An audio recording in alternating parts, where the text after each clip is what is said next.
Just a quick update, if you would like to, following the State of the Union about transportation, really kind of also as it relates to agriculture if we're targeting our audience.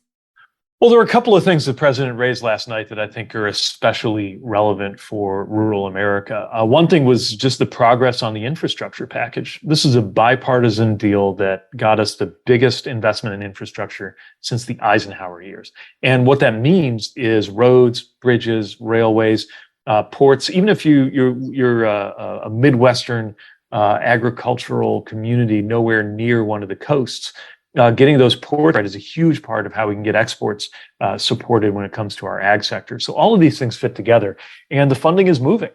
We just announced a number of projects through our rural surface transportation program that are going to make a difference in places like Moorhead that has needed a grade separation project for years to help eliminate some really frustrating train crossing exposures that are both a safety risk and just a convenience issue because of the blockages and things like that in every part of the country. So it was great to be there as the president celebrated getting that package done and all of the improvements to roads and bridges that are coming through that.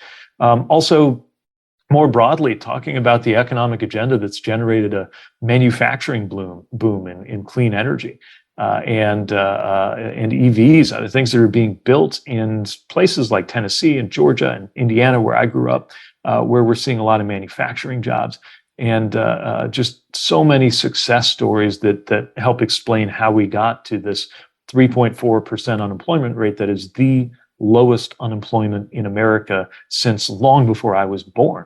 We challenged the Congress to continue working on a bipartisan basis. So many of the things we got done in the last 2 years were bipartisan. The CHIPS and Science Act, the Veterans Bill, taking care of veterans who were exposed to burn pits, something that means a lot to me and a lot of people I served with in Afghanistan. The CHIPS and Science Act is going to bring a lot of manufacturing back onto U.S. soil. So why not keep that up? Just because you got a Republican-led House and a Democrat-led Senate doesn't mean we can't do good things on a bipartisan basis. The president called for that, and I hope people hear it. So a couple of questions. Obviously, we're heading into one of the busiest times of the year for farmers and ranchers across the United States, going into planting. As we look at diesel prices, really haven't come down a lot from the last year, which is a sticking point and a pain point for farmers in terms of inputs. Gasoline prices, however, have returned to closer to year-ago levels.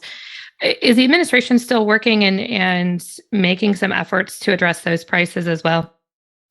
Yeah, the president's really been focused on pressing oil companies that were just stupendously profitable in the last couple of years to invest in production. And there is plenty enough business ahead, even as we go into a clean energy transition, to justify these kinds of investments. But of course, their bottom lines have been just fine, even with the kind of refining capacity we see, and that refining capacity helps to explain why the diesel prices haven't floated down at the same pace as crude oil prices. The president did so much work to get oil prices under control using the strategic reserve, creating that flexibility around ethanol and other things to try to rebalance demand. But we really need the companies to do their part here, and at the same time, advancing this clean energy transition that I think is going in the long run to help free farmers from some of the input cost volatility that comes with the equipment that we've been inheriting as we move toward some of the ways that this equipment might work 10, 20 years from now. I want to talk a little river infrastructure. Mississippi River, obviously still low. There's been improvements. What's kind of an update on what's going on there and how that will impact as we think about fertilizer and those needs moving ahead? Well, certainly a lot of concern about the river levels in the Mississippi, what that means for barge traffic that maybe doesn't get as much attention as container shipping, but of course, hugely important, especially in the American heartland. One of the things we're doing is investing in port infrastructure along what we call America's marine highways. So just like we have U.S. highways and interstate highways, we actually designate numbered marine highways in a way that makes them eligible for funding that we're using to help get the infrastructure side right. In Tell City, which is a community in southern Indiana, they had a lot of issues when the river ran too low or too high, made it hard for their floating crane to operate and get pig iron off of the barges and up to the foundry they had there. So we invested in helping them to move that to a permanent land-based crane that can work across a bigger range of conditions on the river in terms of when it's running high or low. Those are some of the investments that are going to make a difference as we see more and more of these climate effects, more and more of these extreme weather events, different things going on. We've got to invest in resilience, and that's going to be a continued focus as we put these infrastructure dollars to work. You mentioned port and container logistics. Can you provide an update on how things are looking as we get into 2023 as exports and imports remain such a critical component to the ag sector? So we're seeing a lot of improvements in terms of the throughput, but still a long way to go. And we've stood up a new initiative called Flow, where we're working with a lot of the private sector partners to try to get more data shared. A big part of the inefficiency that we see in our shipping turns out to be from information that just isn't moving very fluidly between warehouses, shippers, terminals, railroads, all the different players, and cargo owners. And of course, when the information doesn't flow well, neither do the goods. We've got to take those kinds of blockages and log jams out of the system. Also, working with the railroads. The railroads have cut employment to a huge extent over the last 10, 20 years. And it's led to maybe a fatter bottom line for them, but it's not leading to better service. And the Surface Transportation Board and my department are really pressing the Class 1 railroads, big freight railroads, on their performance so that we can get to something that's more reliable, because that also is a big part of what can affect the fluidity of ag exports.